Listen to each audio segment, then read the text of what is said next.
Hey guys, welcome back to my channel, and for today's video, nandito tayo ngayon sa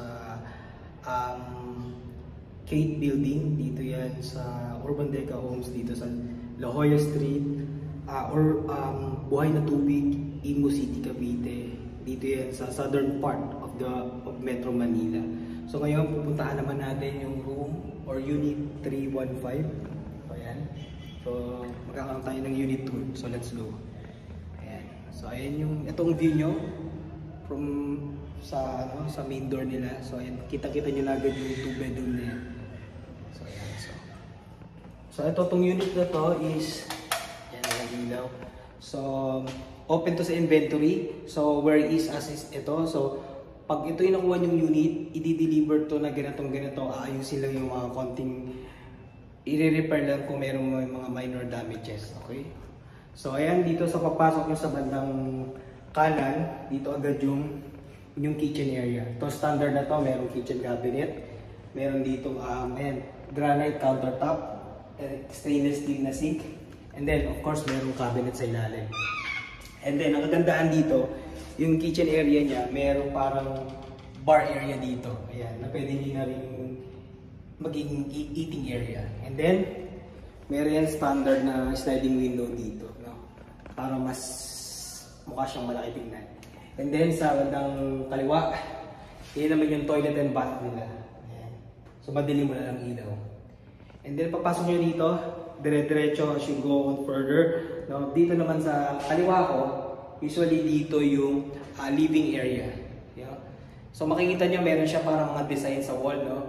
So kasi itong unit na to is reopen na to. So natira na to, and then open siya ulit sa inventory natin. Pero ayusin pa yan pag nililipatan nyo.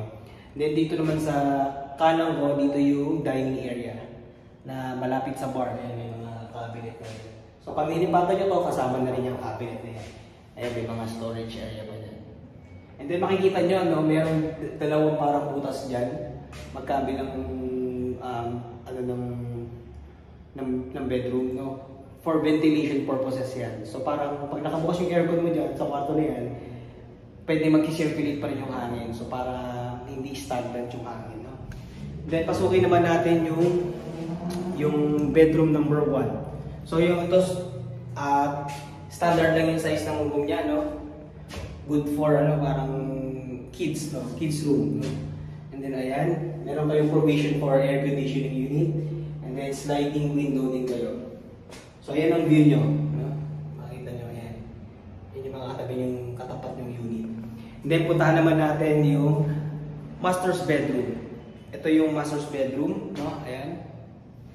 Pasok na natin. Ayan. So dito meron kayong access mamaya doon sa balcony. Ayan. Papakita lang natin. And then makikita nyo may air conditioning unit. So pag nilumipat kayo at gusto nyo yung unit na to, kasama na po yung air conditioning unit na yan. And then from here, papakita ko naman yung ito yung sliding window. Ayan.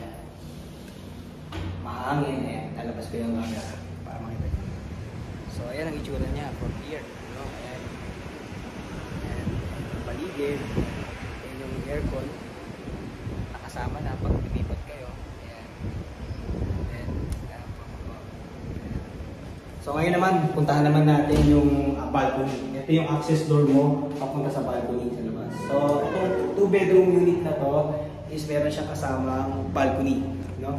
Compared sa mga 1 bedroom unit, mas malaki yung kanyang balcony. No? Halos almost double na ng size ng mga 1 bedroom na balcony. Ngayon, pakita ko lang sa inyo. Ayun, nakikita niyo ba yan? Yan yung typical na 1 bedroom balcony. Ito, almost double na yan.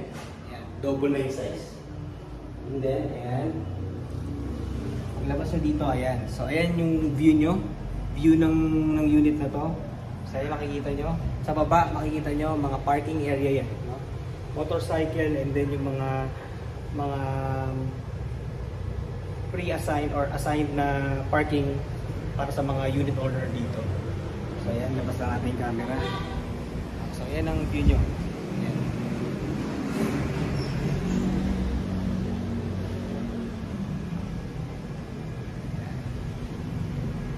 So, well-maintained yung community, very peaceful, no?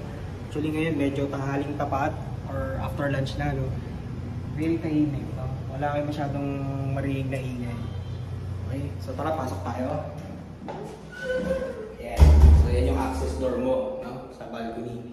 Then, balik tayo dito. Imagine na lang kung galing kayo sa bedroom, sa master's bedroom, lalabas kayo dito sa dining and then living area, no? Very compared to other condominium development dito sa area ng Cavite, no?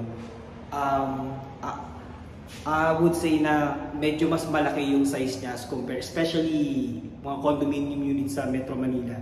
Mas maliit, tapos mas mahal dito. Mas malaki siya and at the same time mas mura, no? Pero hindi ka naman masyadong malayo sa Metro Manila pa rin.